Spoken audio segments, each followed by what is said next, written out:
They laughed when security turned me away from my cousin's hero ceremony. I wasn't even on the guest list. But when the national director arrived, saluted me and said, "Let the real hero through," their faces changed forever. My name is Madison Avery. I'm 35 years old, and on the day my cousin Luke was being honored at a state firefighter commendation ceremony, I stood outside the venue being told again that I didn't belong. "Sorry, ma'am. You're not on the list," the man at the security desk said, glancing from his tablet to my face. I stayed calm. My dress uniform was hidden under a long gray coat, my insignia tucked away. My name wasn't Madison to them, just some woman trying to sneak into a family event she didn't deserve to be at. And Luke, walking past me with his chest puffed out and his fiancée on his arm, didn't even flinch when he saw me being turned away. If anything, he smirked. It should have hurt less. After all, I was used to being invisible. But it still stung. You see, in our family, service always meant something very specific. Police officers, firefighters, paramedics, visible action, heavy, traditional. My uncle was a fire chief, my dad, a retired officer, and my cousin Luke was the golden one, a third-generation hero in their eyes. Me, I worked for the federal government in counterterrorism intelligence. What they thought I did was read reports or type all day. What I actually did, well, I couldn't tell anyone. And that's the price of the job. I took a deep breath as the guard moved to call a supervisor. But then the double doors swung open behind him. "Excuse me," a firm voice rang out. "Is there a problem letting Director Madison Avery into her own recognition ceremony?" The man who spoke wore 3 stars on his shoulder. Regional Security Director Jacob Monroe. I hadn't expected him to come out personally. "Director Avery," he said again loudly this time. "Welcome. We've been waiting for you." The guard froze. Luke, halfway through the entryway, turned around, and for the first time in years I saw his jaw drop. That 1 second, that one stunned silence, it told me everything. Growing up in Albany, New York meant our family bled service blue. My father's old patrol badge hung framed in the living room next to photos of him in uniform, and Luke's father had a whole hallway dedicated to medals and plaques. Ever since we were kids, Luke was expected to continue that legacy, and he embraced it with pride. By the time we were teenagers, he had already chosen firefighting as his path. I wasn't rebellious. I didn't want to disappoint anyone, but I was different. While Luke trained with hoses and read up on drills, I studied psychology, language history, and world conflict. I wasn't interested in the visible. I was drawn to patterns, to reading between lines, to understanding how threats formed before anyone saw them coming. When I told my parents I was joining the Department of Homeland Security, my mom blinked and asked, "Like, airport security?" My dad just said, "Don't forget your roots, Maddie. You don't want to lose yourself behind a desk." They couldn't know that desk jobs don't come with classified threat protocols, midnight intel briefings, or operations spanning 6 continents. They never asked. So I let them believe what they wanted. It was easier. Luke became a firefighter straight out of high school, earned local awards, and got featured in the city paper twice. At every family event, the spotlight was his. And honestly, I didn't even mind until it started being used to cast a shadow over me. "Madison does good work too," my aunt would say half-heartedly. "She's behind the scenes. She's more behind than anything," Luke would joke. Everyone would laugh, except me. I told myself I didn't need their approval. I had the respect of the people who mattered: my team, my superiors, my mentors. But deep down, I would have traded a dozen commendations just to have my dad look at me the way he looked at Luke, which made the moment at the entrance today so surreal. As Director Monroe extended his arm and walked me past security into a room full of officials, agents, and family members, I couldn't help but glance back. Luke was still frozen. My dad stood beside him, blinking in confusion. They were about to learn who I really was, and I didn't need to say a word. I wasn't supposed to care what my family thought of me. I'd told myself that 100 times over the years, every time my achievements went unrecognized, every time I got a perfunctory nod while Luke got standing ovations at Thanksgiving dinners. But when I walked into that auditorium, my boots clicking softly on the polished floor, I realized I had never really stopped hoping they'd see me. Not just notice me, really see me. Director Monroe guided me to the front of the hall, bypassing rows of uniformed personnel and federal dignitaries. I could feel eyes on me, but not the suspicious kind. These were the gazes of people who knew. People who'd worked with me, reported to me, watched me make calls that saved lives or prevented bombs from ever needing to be defused. They knew Madison Avery, not that girl in Counter Intel or Luke's cousin with the laptop job. As we reached the front, Monroe gestured toward a reserved seat second from the stage. A brass plate read, Director Avery, DHS, NCTC Declassified Ops. For years I'd been the ghost in the room. Today I was at the center. But to understand what that moment meant, you have to understand what came before. I was a weird kid growing up.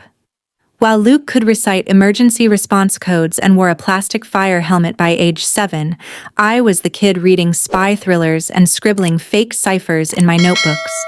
My dad thought it was a phase. When I got into Georgetown on a national security scholarship, he barely reacted. When I got recruited into the Joint Counterterrorism Task Force straight out of grad school, my mom's first question was, "So, you're going to live in DC now?" That was their way of saying they didn't get it, and probably wouldn't. To them, real service was boots on the ground, hoses and sirens, cuffs and badges. Everything else was support, backup, background noise. I remember one Thanksgiving when I'd flown back on 3 hours sleep after coordinating a joint takedown involving 6 agencies and 2 international partners. I couldn't talk about it, of course, but I was still vibrating from the adrenaline, the kind that doesn't wear off just because you change into jeans and eat stuffing. Luke was mid-story about rescuing a cat from a garage fire when he suddenly turned to me. "Mads, what's it like to have weekends off all the time?" he asked, laughing. I smiled. I haven't had one off in months. Sure, he winked, unless the coffee machine breaks down at HQ. Everyone laughed. Even Dad. Even me.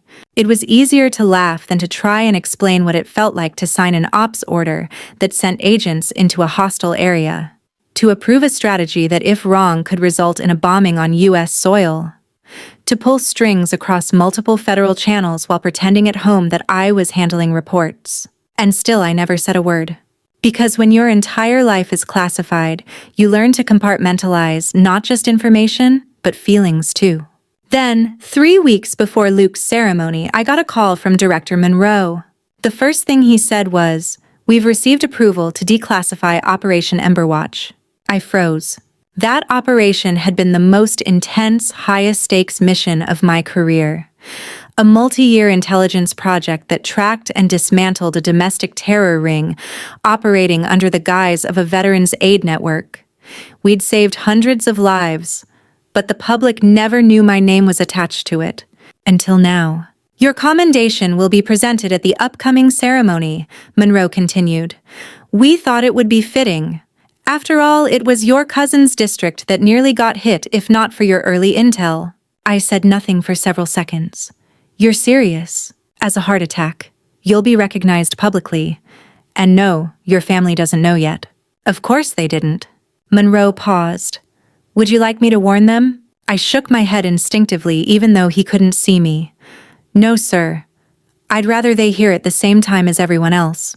"Understood," he said simply. "Then we'll see you in Albany." And that's how I found myself being led through the same doors I wasn't allowed to enter 5 minutes earlier, now escorted by one of the most powerful men in Homeland Security, seated among generals and dignitaries, while my family sat in the middle rows behind me, too stunned to even wave. I didn't look back. I didn't need to, because I already knew they were watching, and nothing about me was invisible anymore. The ceremony hall had that crisp kind of stillness, the kind that settles over a place just before something significant happens. I sat quietly in my reserved seat, while uniformed personnel filled the rows behind me. Every so often someone would approach to shake my hand. A few whispered words of thanks. A nod of recognition. Some called me Director Avery. Others simply said, "Glad you're finally being seen." And through it all, I could feel the eyes of my family burning a hole through the back of my head. I didn't turn around, but I knew exactly how they were sitting. My dad, rigid arms crossed, trying to piece together how his desk job daughter was sitting in the VIP section at a state-level recognition ceremony. My mom, wide-eyed and clutching her purse, probably wondering what else she never knew. And Luke. Oh, Luke would be wearing that confused, half-annoyed expression he used when people used big words around him. Let them wonder. Let the silence stretch. I'd learned long ago that silence often speaks louder than explanations ever could. The ceremony began with a brief welcome from the fire commissioner, followed by the national anthem. A color guard marched across the stage, polished boots thudding in perfect rhythm. It was everything I remembered from similar events growing up, proud, patriotic, and designed to honor visible heroes. Except this time something felt different. Because I wasn't here as a family obligation or background attendee. I was on the program. Just not yet.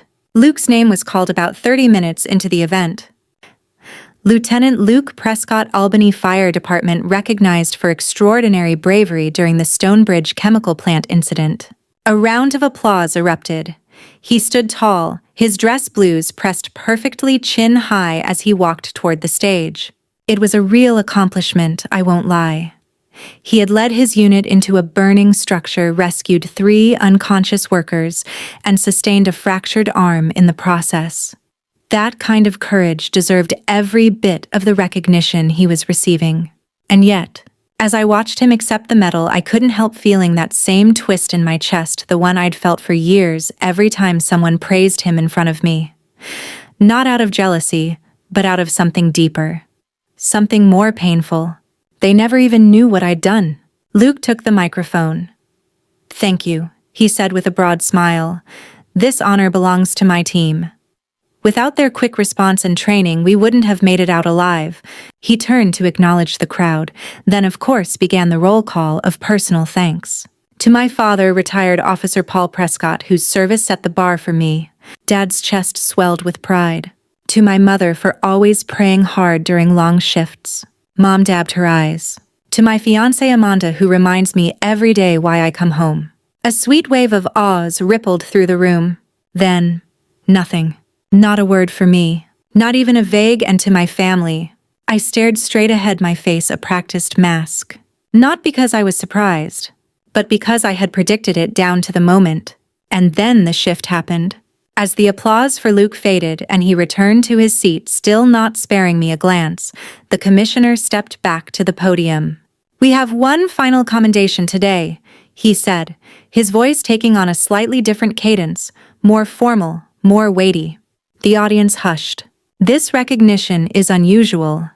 It involves operations previously classified, recently declassified by federal approval, and pertains to the prevention of a large-scale domestic terror plot."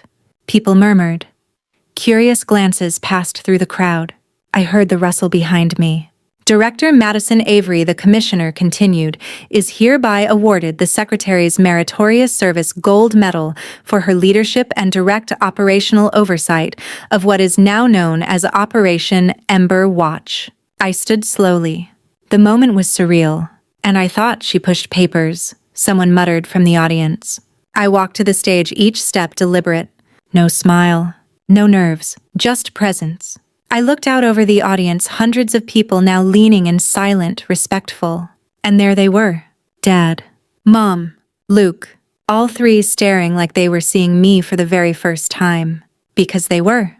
Standing under the stage lights, medal in hand, I felt the full weight of 15 silent years pressing behind my ribs. Years where I had been told implicitly and explicitly that what I didn't matter. That unless you ran into fire or wore a badge on your hip, you weren't really serving. I took a breath and stepped up to the microphone. "Thank you." I began, my voice calm but steady, echoing through the wide auditorium. "This medal is not just mine. It belongs to every analyst, agent, and operator who worked behind the curtain, who gathered intelligence in silence, who prevented tragedy before it ever made the news." There were no teleprompters, no pre-approved remarks. Just truth. People often ask what it feels like to serve in intelligence, I continued. I tell them it's like building a dam with invisible bricks. If it holds, no one notices. If it breaks, everyone asks why you didn't do more. I scan the room. They never ask who built it to begin with. A pause. The kind that holds breath. Operation Emberwatch was a multi-agency counterterrorism effort to prevent a coordinated domestic attack across 4 northeastern cities. Over 18 months, we identified and dismantled a network operating under the guise of a veteran support group. We stopped 6 planned bombings. No civilians died. No agents were lost. I saw the ripple through the room, people absorbing the stakes. And then I looked intentionally at my father, my mother, and finally at Luke. Some of those cities included Albany, I said, letting the words hang. Some of those lives saved were people in this very room. My dad leaned forward as if trying to get a clearer view of me. My mom's hand was on her chest. Luke looked like he had been punched and hadn't figured out how to breathe again. This is the first time my name has been associated with this mission, I said. But the work itself, that was never about recognition. It was about responsibility. A slow round of applause began to rise, not polite, but heavy with respect. One by one, the audience rose. Law enforcement, EMTs, military, analysts, the people who knew what it meant to carry weight in silence. My family remained seated, but they looked wrecked, and that somehow felt more honest than if they had clapped. As I stepped off stage, metal warm against my uniform, Monroe greeted me with a firm nod. "You did good," he said simply. "You didn't just earn respect. You changed the room." I didn't answer right away, because my ears weren't on the applause. They were listening for footsteps. I heard them just as I reached the end of the aisle. "Madison." It was my father's voice, the one that used to say, "Be careful," when I left the house, but never, "I'm proud of you." I turned slowly. He looked older than I remembered. Smaller somehow. He took a step forward, cleared his throat, and said, "I didn't know." "I know you didn't," I replied. "And I treated you like your work didn't matter." "You did." He opened his mouth to say something else, maybe to defend himself, maybe to explain, but I stopped him gently with a nod. "I get it, Dad. You couldn't see what I couldn't show you." Luke stood a few feet behind him, his expression unreadable. "But I hope," I said, meeting both their eyes. "Now you can see it now." They didn't reply, but they didn't look away either. It was the most clarity we'd had in years. The reception afterward was held in a spacious hall adjacent to the main auditorium, all glass walls and hanging pendant lights, the kind of place where catered appetizers felt too fancy to eat, and the coffee was served from silver urns instead of carafes. People milled about in clusters, shaking hands, exchanging congratulations, trading business cards. I stood near a window, nursing a ginger ale, half listening to the hum of conversation. I could still feel the metal on my chest, not heavy, but present. Like it didn't quite belong yet, but the real weight was elsewhere, hovering somewhere near the center of the room, where my family stood like misplaced guests at a stranger's party. I watched as my father spoke stiffly to an officer in dress blues, while my mother clutched her purse with both hands like a lifeline. Luke stood to the side, drink in hand, his jaw set in that tense, clenched way he used to have before high school debates. Their body language didn't match the room. They weren't mingling. They weren't smiling. They weren't proud. They were stunned, and maybe finally humbled. I was halfway through another sip of soda when I heard footsteps approach. "General Avery," came a voice behind me. Monroe again, always appearing exactly when he was needed. "There's a press rep who wants a photo. You up for it?" "Of course," I said. He gestured toward a backdrop in the corner of the room where photographers were waiting. As we walked together, he leaned in and murmured, "They're looking at you like you just walked on water." I smiled faintly. That's because in their heads I was still the girl who couldn't get the printer to work. Monroe chuckled. "They'll catch up." The photo op was brief. Flashbulbs, handshakes, a few official poses with local law enforcement. As soon as it ended, I slipped back toward the corner window, hoping for just a few minutes of solitude. But instead I walked right into Luke. He was waiting for me alone, still in uniform, the shine on his commendation pin catching the light. "Hey," he said. "Hey," I echoed, wary but open. He studied my face like he was still piecing things together. "Director General, I don't even know what to call you. Madison still works." He let out a sharp exhale. I had no idea. "I know. All this time I thought you were some middle manager in Washington drinking lattes and doing budget reports." "That's what you wanted to believe," I replied, not unkindly. He grimaced. "That's fair." There was a beat of silence. "Do you know how many times I joked about your job?" he asked. "How many times I acted like I was the one doing the real work?" "I remember. And you just let me." My gaze didn't falter. "You wouldn't have believed me if I told you." He blinked. "Probably not." Another long pause. The music in the background shifted to something softer, more ambient. Luke finally said, "I guess I've got a lot to apologize for." "You don't have to." "No," he cut in, his voice firmer now. "I do. Because it wasn't just that I didn't know. It's that I didn't want to know. I liked being the golden one, the family hero. And the truth is, if I had known what you really did, it would have messed with my whole identity." I tilted my head. "Is this you? Being self-aware?" He actually laughed. "Don't get used to it." We stood there in a surprisingly comfortable silence for a moment, two soldiers from very different wars finally meeting on the same ground. "Hey," he said, his voice quieter now, "I'm proud of you. For all of it. Even the stuff you still can't tell me." My throat tightened, but I smiled anyway. "Thanks, Luke. That means more than you know." He offered his hand, not for a handshake, but a proper practice salute. I returned it crisp and clean. It was the first salute between equals we'd ever shared. After Luke walked away, there was a pause, a kind of quiet exhale in the air before my mother appeared. Her movements were hesitant, as if she wasn't quite sure I'd want to see her. She still wore her formal navy dress, the one she saved for funerals and family weddings, and her hair was pinned neatly in place. But her face, that was where the truth sat.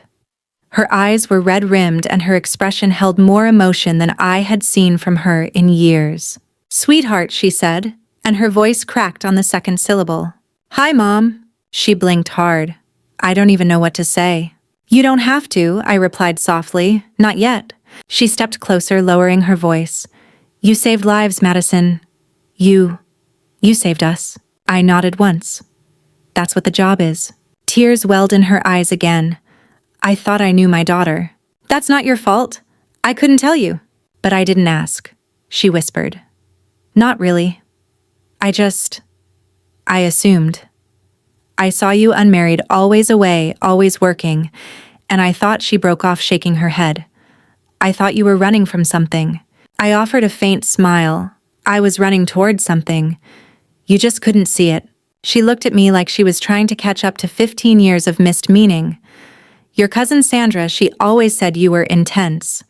And I used to say, oh, she just needs a good man to balance her out." God, I sound like someone from a 1950s sitcom. I gave a small laugh. Not bitter, just real. "We all play roles, Mom. Yours was the loving wife and traditional mom. Mine was the mystery." She reached for my hand, and this time I let her hold it. "Is it too late to get to know you for real?" "It's never too late." She nodded quickly, like she needed to believe that. "I want to try. I don't care if you can't tell me everything.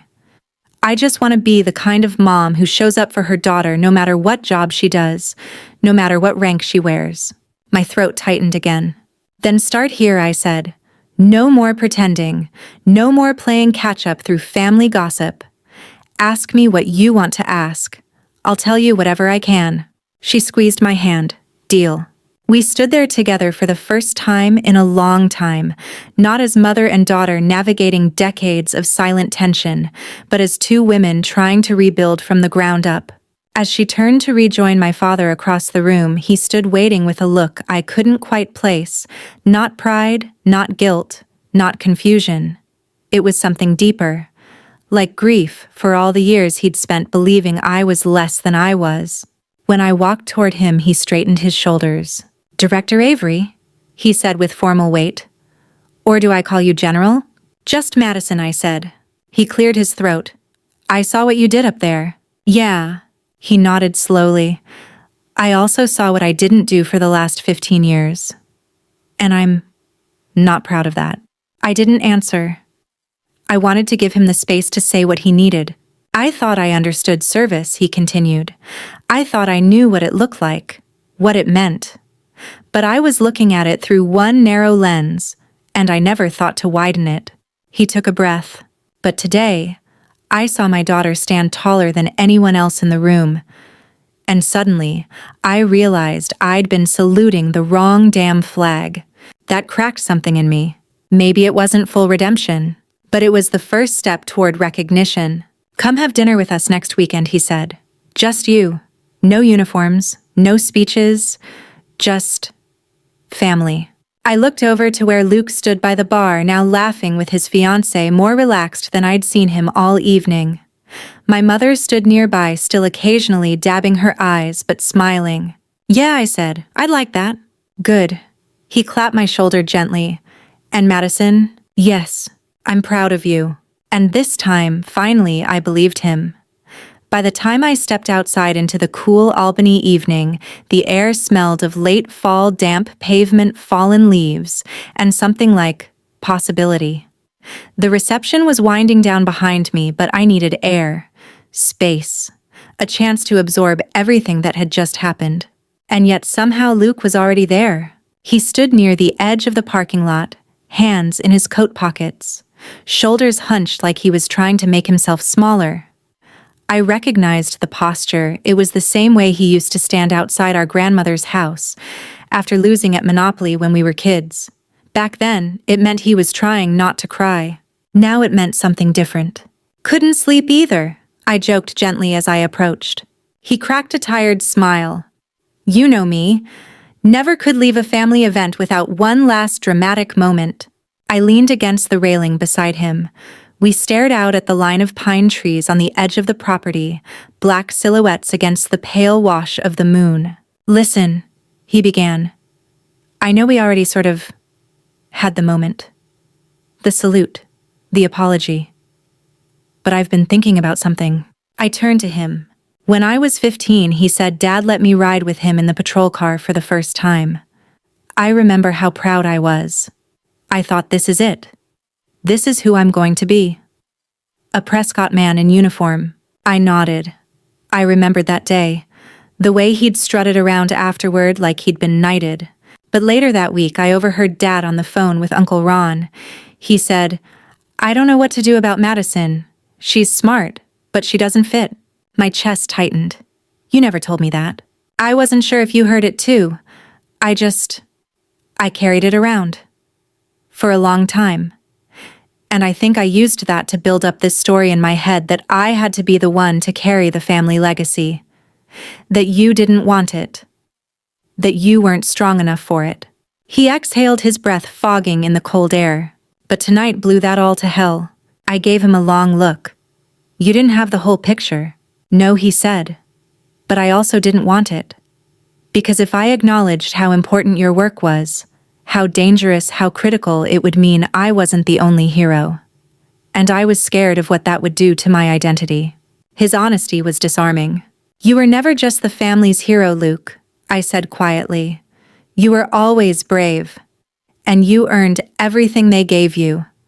I never wanted to take anything from you. I just wanted to be seen standing next to you. He looked away for a second, then back at me. I see you now.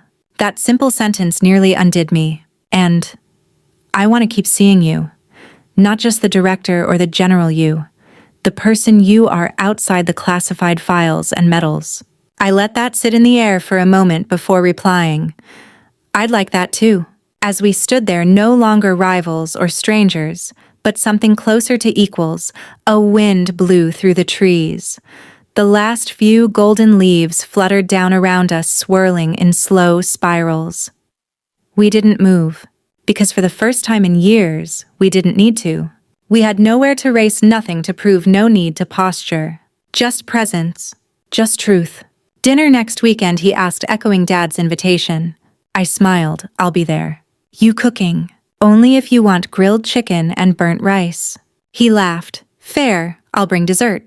We turned to head back inside the building, glowing warmly behind the trees. And for the first time in as long as I could remember, it felt like I wasn't walking into a family I had to hide from, but one that might finally be ready to meet me. The following Saturday, I pulled into my parents' driveway just before sunset. The house looked exactly the same: white siding, brick steps, the same wind chime that had hung near the porch since I was a teenager. But something felt different. Not in the structure itself, but in the way I felt pulling up to it. For the first time in years, I wasn't rehearsing small talk in my head. I wasn't calculating which vague answers I'd use if someone asked what I was working on.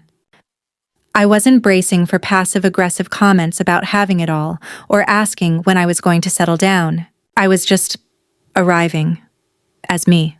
And somehow that felt revolutionary. Dad opened the door before I even knocked. "Smells like steak," I said with a grin. He held it open, motioning me inside. "Marinated it since this morning. Used that dry rub you like." It was a small gesture, but it hit me hard. "Thanks, Dad." He gave a quiet grunt. "Least I could do. You know, after everything." The house still held the same layout, the same furniture, the same collection of faded family photos on the wall. Luke's graduation, my high school prom, all of us in matching flannel the Christmas after I joined the agency. I'd always looked at that photo and felt like an outsider. Now I didn't. Now I belonged in the frame. In the dining room, my mom had laid out the good china. Candles flickered in silver holders, and a vase of fall flowers sat at the center of the table. "This is fancy," I said. "Well," she replied, smoothing a napkin, "I thought it was time we honored your service the way we've always done with the men in this family." Her voice wobbled slightly on the word honored. I didn't press it. I just smiled. "Where's Luke?" I asked. "Running late," Dad said. "But he'll be here. Said he's bringing something special." Dinner was warm. Not just the food, the atmosphere too. There was laughter, shared memories, and a surprising absence of tension. Mom asked thoughtful questions about the parts of my job I could talk about, and Dad listened without interrupting. It wasn't perfect. There were still slips, moments when someone referred to me as a workaholic or asked if I'd ever considered teaching instead. But they caught themselves. They corrected. They tried. And trying mattered more than I expected. Luke arrived just as we were clearing plates. He carried a flat-framed object under one arm and a bakery box in the other. "Sorry I'm late," he said, brushing a kiss on Mom's cheek. "Got held up." He handed the dessert to her, then turned to me. "This is for you." He passed over the frame. I took it carefully. It was a shadow box. Inside, a replica of my service medal, my agency's insignia, a photo of me in uniform, and a handwritten plaque that read, "Director Madison Avery, Operation Ember Watch. In service to those who never knew her name, but owed her their lives."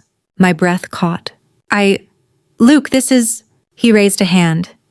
"You deserve to have something on this wall, Maddie, right next to Dad's patrol badge and my turnout gear." I looked over. Sure enough, the space above the mantel, long reserved for family symbols of service, now had a fresh hook waiting. Dad stepped forward. "I was hoping you'd hang it yourself." With shaking hands, I did. And in that moment, surrounded by people who had once only seen the surface of who I was, I felt something I hadn't in years. Not validation, not victory. Just peace. Dinner turned into coffee, which turned into sitting on the porch watching the stars appear. No one rushed the evening. No one changed the subject when I spoke. And when I said goodnight hours later with hugs instead of handshakes, I knew something real had shifted. I wasn't just a guest in their world anymore. I was home. It had been almost 2 months since the ceremony, and the shift in my life felt both subtle and seismic. On paper, nothing had changed. I still worked the same job, answered to the same protocols, navigated the same layers of classified briefings and operational ambiguity. My apartment in DC still had the same sparse decor, the same one plant I kept forgetting to water. But something inside me had settled. Like a room I'd been pacing for years had finally opened a window. One Sunday morning, I got a call from Luke. "Hey," he said, voice light. "You free for lunch?" Depends, I replied. Are you bringing one of those passive-aggressive questions about how often I travel, or are we pretending we're real siblings again? He laughed. No hidden landmines today. Just sandwiches. I'm in town for a firefighter seminar, so we met at a little deli downtown. Nothing fancy. The kind of place we used to go to as kids when our parents gave us $10 and strict instructions to figure it out. This time we didn't need orders to get along. We just did. Between bites of pastrami and sips of soda, Luke leaned back and asked, "So, what happens now? Like what's next for you?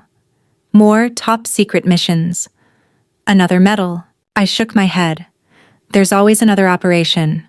Always another threat to assess. But honestly, I'm focused on my team right now. Training up the next generation of analysts. He raised an eyebrow. You're the mentor now. Apparently, I said with a smile. God help them. He grinned. Then he went quiet for a beat. You know Amanda, my fiancée, she's been asking about you a lot? Oh yeah. She's mortified, by the way.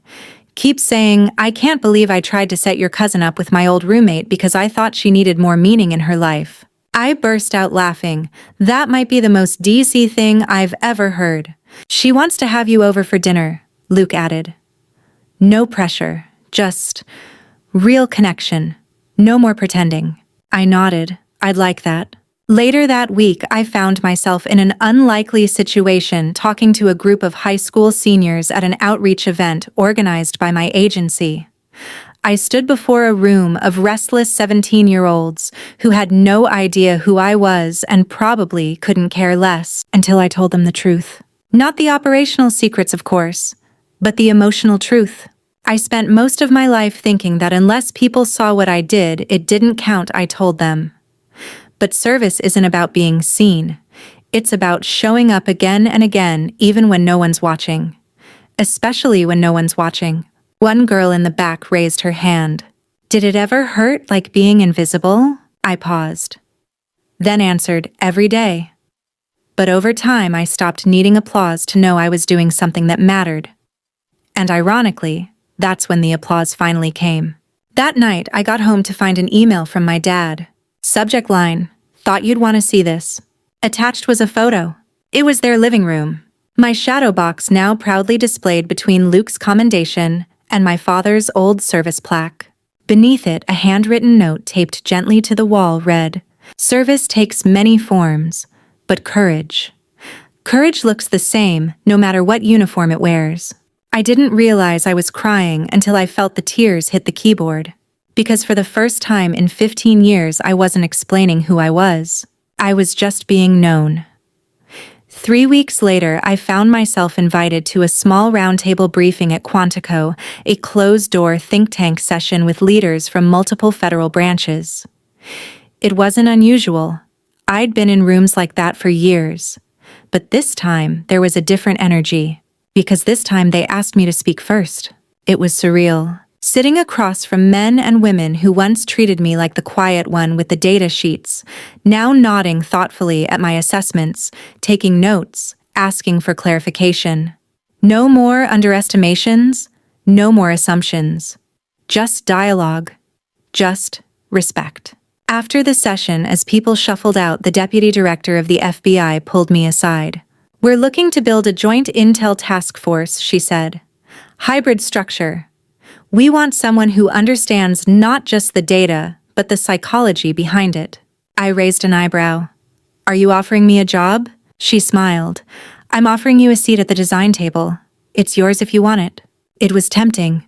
God, it was tempting. Not for the prestige, but because it finally felt like I had agency over my future, instead of just reacting to what the world threw at me. I'll think about it, I said, and I meant it. On the way home, I called my mom. She picked up on the third ring. Sweetheart, you okay? Yeah, just wanted to hear your voice. She paused. Everything all right?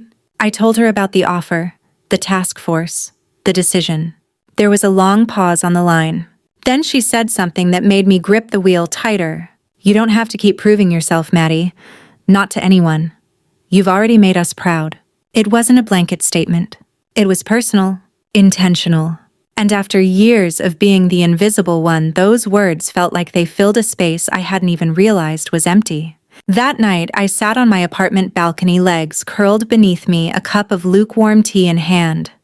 Across from me on the little table sat the latest edition of Homeland Security Today, where to my quiet horror, my name had appeared in the cover article.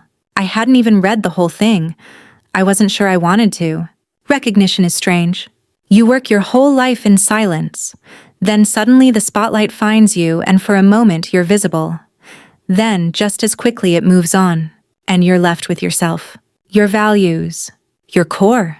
What stays when the applause fades? I pulled out my old notebook, the one I kept since training, and flipped through it. On the last page, I'd written something years ago. If they never know my name, let them still feel my work.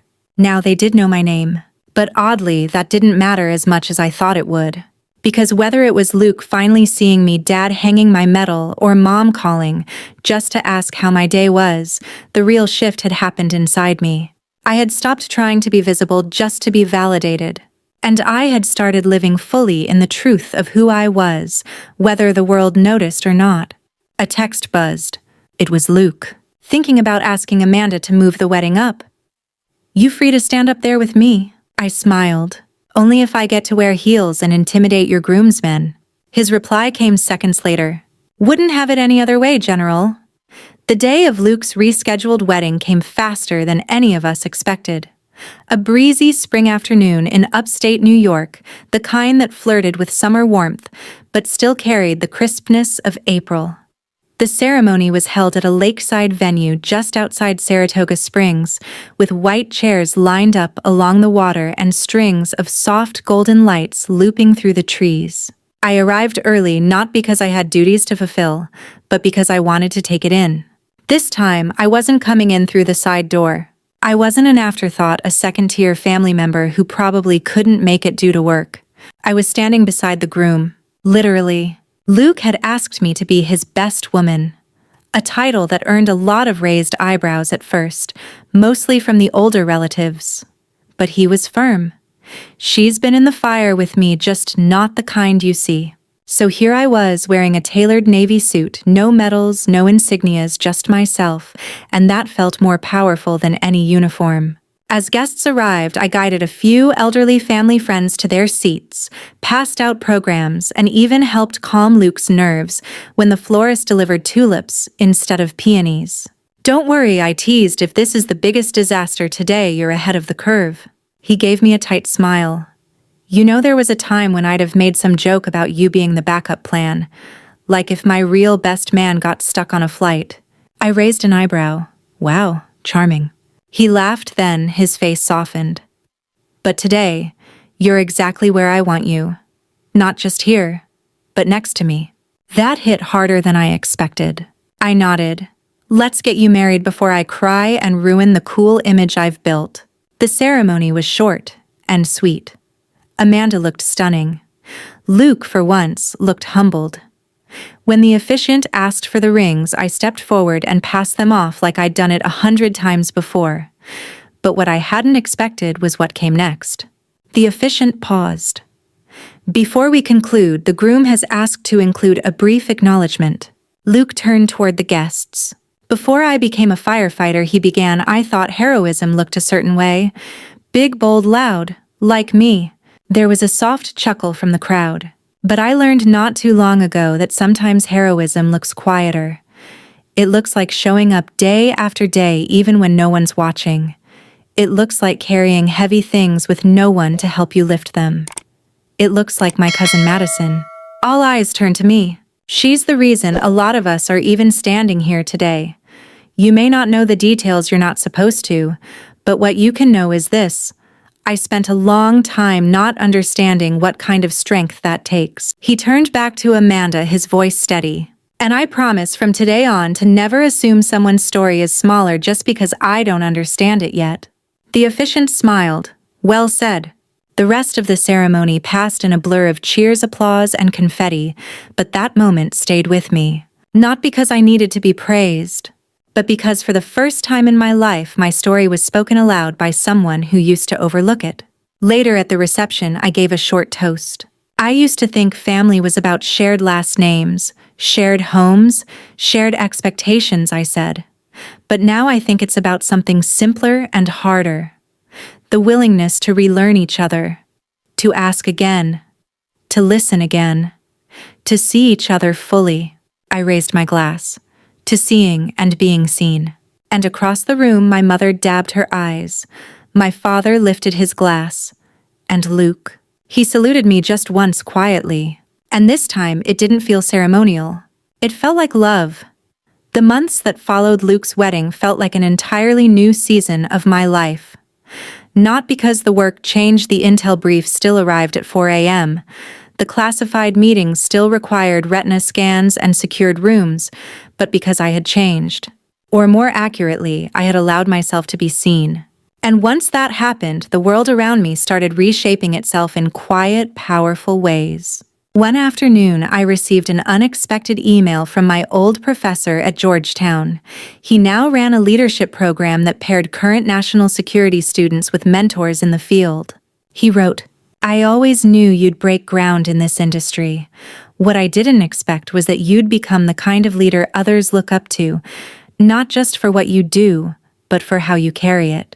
He asked if I'd consider speaking to his next cohort. I stared at the email for a long time before replying with one word: yes. 2 weeks later, I walked into the old campus lecture hall, memories flooding back of sleepless nights and too much bad coffee. But this time, I wasn't the nervous grad student in the back row. I stood at the front. And for the first time, I told my story, not just the sanitized job title version, but the real one. I told them about the years of silence, of operating under layers of secrecy, about what it's like to have your work dismissed by the very people who raised you, about how I had to build my confidence without validation, how I had to choose my purpose every single day in the absence of applause. I ended with this: don't let other people define what counts as real service or real success. If you know what you're building matters even if no one else sees it, yet keep building. The applause that followed wasn't loud, but it was deep. One student, eyes glassy, approached me afterward. I think I needed to hear that more than I even realized. I thought I was invisible, but maybe I'm just not at the part of the story where people are paying attention yet. I smiled. That part will come. But your value doesn't wait for it. Back in DC, things slowly but meaningfully shifted at work too. I was invited to more strategic tables, not just task-based ones. The younger analysts started coming to me not because they were required to, but because they trusted I'd listen. I wasn't just giving orders. I was shaping the direction of how we thought, operated, responded.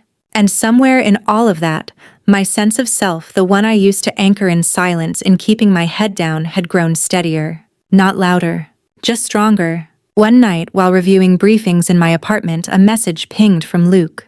It was a photo of his newborn daughter. Meet Emily Madison Prescott, named after two of the strongest women I know. I stared at the screen for a long time. I hadn't cried in weeks, but that night I did. Because when people finally see you, not the role you play, not the label they gave you, but you, something incredible happens. The walls you built to protect yourself, they start to feel like open doors. And behind them, family, future, a version of you that was always waiting to be embraced. A few weeks later, I found myself on a long, quiet drive upstate. No briefings, no tactical team waiting, no mission codename. Just me, a borrowed Jeep, and a handwritten invitation tucked into the passenger seat beside me. It was for Emily's christening, a simple backyard affair, Luke had said. Nothing fancy, but you're kind of a guest of honor, so, maybe don't wear full tactical gear. I smiled thinking about it. That had become our new rhythm, a blend of real sibling teasing and unspoken respect. He no longer treated me like the background character in his heroic narrative. I no longer filtered my life into safe, vague answers. And our conversations, they had become normal. Not rehearsed, not coded. Just two people who finally knew how to talk. When I pulled into the driveway, the backyard was already bustling. String lights crisscrossed between trees. Folding tables were covered with finger foods, lemonade pitchers, and sun-faded family quilts. Kids darted between lawn chairs. Someone had brought a portable speaker and softly played 70s classics. The whole place felt whole. Luke spotted me from the porch and came over, bouncing Emily in one arm. "She's already trying to break her swaddle," he said with mock exhaustion. "I think she gets that from your side of the gene pool." I reached for her. She blinked up at me, wrapped in pastel, utterly unaware that her name carried weight, not just a nod to strength, but to the quiet kind. The kind that doesn't ask for spotlight but holds the world together anyway. "She's perfect," I murmured. He nodded. "She's going to need good stories about the woman she's named after." I glanced at him. "You'll do the telling." He smiled. "I already started." Later that afternoon, as people spread out on lawn chairs and picnic blankets, my mom sat beside me with a paper plate of strawberries. She nudged me gently. "You know, I never imagined your story would unfold like this." I raised an eyebrow. "You mean the hidden missions and life under classified seals?" "No," she said, smiling. "I mean, with the redemption, the softening, the forgiveness." Her eyes glistened in that familiar, too much emotion kind of way. "I was scared," she admitted, "when we first found out. Not just of what you'd been through, but of how much we'd missed. It made me wonder what kind of mother doesn't ask enough questions." I didn't answer immediately, just reached out and squeezed her hand. "You ask now," I said. "That's what matters." She nodded. "We see you now, Madison. All of you. Not just the job. Not just the uniform. You." That night, after everyone had left and the backyard was quiet except for crickets, I sat on the swing bench alone, watching the moonlight flicker through the trees. Luke joined me, 2 glasses of lemonade in hand. He passed one to me. "No secret agents to rescue tonight." I chuckled. "No operations, just porch duty." He leaned back, exhaling deeply. "It's strange. How life shifts. I used to think I had everything figured out, who I was, who you were, what success looked like. And now," he looked over at me, "now I think you were the bravest person in this family all along." I didn't respond with words, just a quiet nod. Because maybe that was the lesson here, that it's not always the loudest who carry the most. And it's not always the ones with medals who deserve them. I left early the next morning before the baby stirred or the coffee had brewed. I left a note on the kitchen counter. "Thank you for finally seeing me. I was always here just waiting for the light to shift." And as I drove away, I realized something that stopped my breath for a moment. For the first time in my life, I wasn't invisible anymore. It was a quiet Tuesday when I got the call that my transfer request had been approved. Months earlier, I'd submitted a proposal to relocate from Washington, D.C. to a regional intelligence command in New York, still under Homeland Security, but closer to home, closer to family, and closer to a slower, more deliberate version of service. I hadn't told anyone I applied. Not because I was hiding it, but because I didn't know until recently that I even wanted it. For years, I'd operated in the center of chaos, high-level operations threat matrices, 24-hour readiness cycles. But something had shifted. Not my passion for the work, but my understanding of what mattered outside of it. The new office was smaller, tucked into a government building in Albany's civic complex. No bunker doors, no high-clearance wings, no need for badge swiping 5 times before stepping into your desk space. It was human. And I liked that. My new role focused on cross-agency communication, basically making sure intelligence didn't get stuck in silos. I was good at it. Years of navigating information under layers of secrecy had trained me to see not just data, but the space between the data, and that's often where the truth lived. But the best part, I got to be home for dinner. On my first Friday in town, Dad invited me over for steaks. Mom made sweet tea that was somehow still too strong and too sweet, just like always. And when I arrived, Luke was already there, bouncing baby Emily in his lap, while Amanda chatted with Mom over potato salad. It felt normal. Not performatively normal, not the look we're being functional kind of family gathering. It felt earned.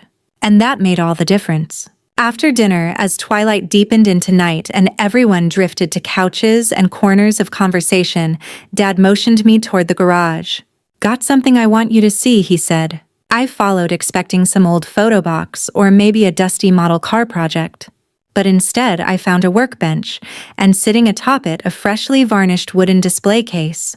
Inside were 3 compartments. One held his patrol badge.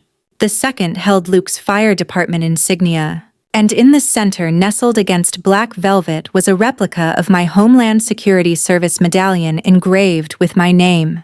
Above the case, he'd mounted a plaque. "Prescott Family Legacy, Courage in All Forms." I didn't say anything. I couldn't. He rubbed the back of his neck, awkward as always. "Figured it was about time your story took its place right between ours. Where it always belonged." I turned toward him, blinking faster than I wanted to. "You really mean that?" He nodded. Every word. That night, back at my apartment, I stood in the dark kitchen, the city quiet outside my window. On my fridge hung a photo Luke had given me from the wedding, the 2 of us in suits laughing about something I no longer remembered, but the joy in our faces was undeniable. Next to it was the note Mom had written on the back of the christening program. "You were never invisible to me. I just hadn't learned how to see properly yet." I ran my fingers over the words and smiled. My phone buzzed. A new agent from DC, someone I'd mentored briefly, had messaged. "You ever feel like this job swallows you whole?" I typed back without thinking. "It only swallows the parts you haven't learned to claim." And I meant it. The next morning, I walked to work instead of driving. Stopped for coffee. Nodded at 2 city cops I passed, recognizing the patches on their jackets. Albany had changed. Or maybe I had. I wasn't hiding behind clearance levels anymore.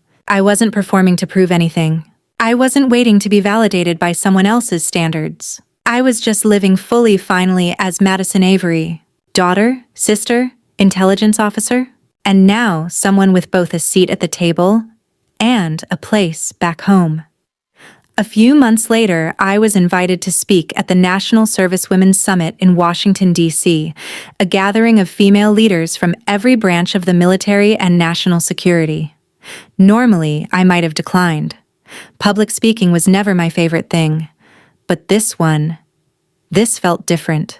Because this wasn't about classification or clearances. This was about story, about voice, about the quiet strength we're taught to hide and the power that comes from letting it out. When I walked on stage, the room of nearly 500 attendees fell into a thoughtful silence. Not cold, not polite. Intentional. I opened simply. "My name is Madison Avery. I've spent the last 15 years working in counterterrorism and domestic intelligence operations. Until recently, almost none of you knew my name, and that was by design. I let that breathe. But I'm here now, not because the spotlight found me, but because I stopped pretending I didn't deserve one." There were nods. A few soft sounds of recognition. Women who knew what it felt like to do hard things in hidden spaces. Women who understood how exhausting it is to be excellent and overlooked. "I used to believe I had to earn visibility through perfection," I continued. "That only flawless execution or extraordinary sacrifice made you worthy of recognition. But I've learned that the real battle isn't always with the mission, it's with the mirror. With convincing yourself that what you do matters even when no one is clapping." I spoke for 20 minutes, not about operations or threat maps, but about identity. About carrying pride and pain at the same time. About the years I let others define what real service looked like, and the moment I realized I had to take that definition back. When I finished, the room rose, not with cheers, but with something deeper: solidarity. Women came up afterward, not for selfies, but for conversation, for tears, for gratitude. "You told my story," one said, voice shaking. "I didn't know anyone else felt that invisible." "You helped me realize," another whispered, "I don't have to apologize for how I serve." Each one felt like a version of me from a different year, a different posting, a different moment of doubt. And each one reminded me that silence, while powerful, doesn't have to last forever. Back at my hotel that evening, I opened my laptop and typed something I hadn't planned. Memoir proposal, scene serving in the shadows. It might not go anywhere, but it felt like a seed worth planting. A week later, Emily took her first steps, and she did it right into my arms during a lazy Sunday cookout. Everyone cheered. Amanda cried. Luke grinned like a goofball. Looks like she's already chasing greatness. He joked, ruffling her tiny curls. I looked down at her. I think she's just walking toward someone she trusts. And that hit me harder than I let on. That night, Luke and I sat on the back porch again. Stars overhead. The same rhythm as always, but without the distance we used to carry in our silence. I've been thinking, he said. Oh boy, I teased. Should I be worried? I'm serious. He sipped his drink. You think Emily will ever really know what you've done? I looked out into the dark. She won't know the details. But I hope she'll know the feeling of being brave in quiet ways. Of standing strong even when you're misunderstood. Of walking through fire without needing anyone to see the flames. He nodded quiet for a moment. She will. And I believed him. Because maybe that was the final gift of this journey, not medals, not speeches, not even reconciliation, but legacy, the kind that lives in footsteps, not headlines. As the porch light buzzed and the wind stirred the trees, I closed my eyes and breathed in the peace I had built. Not all at once, not by chance, but moment by hard-earned moment. They saw me now, but more importantly, I saw myself, and I had never felt more free. Some stories don't begin with fireworks, they begin in silence. Mine started with a girl who believed the only way to matter was to follow someone else's map, who thought that if her family didn't applaud, maybe the stage she stood on wasn't real. So she built her worth in quiet corners, woke up before the sun, wrote her name into reports no one read aloud. And every day she told herself that invisibility was the price of purpose. But it wasn't. Because the real lesson I've learned, the one I carry with me now, is that being seen is not the goal. It's the gift that arrives when you finally stop hiding from yourself. I used to believe that service only mattered if it was recognized. Now I know that service matters because you recognize it, because you show up even when no one's clapping. Because your worth doesn't live in applause. It lives in integrity, in resilience, in the choice to keep showing up for yourself day after day, even when the world misunderstands your mission. So whether you're in a uniform or behind a screen, whether your job earns headlines or stays sealed behind clearance walls, whether your family understands you yet or not, know this: you are not invisible. You are building something real, and one day, maybe quietly, maybe suddenly, the people who matter most will see it. Just like mine did. And when they do, it won't change who you are. It will simply reflect what you always were. Enough.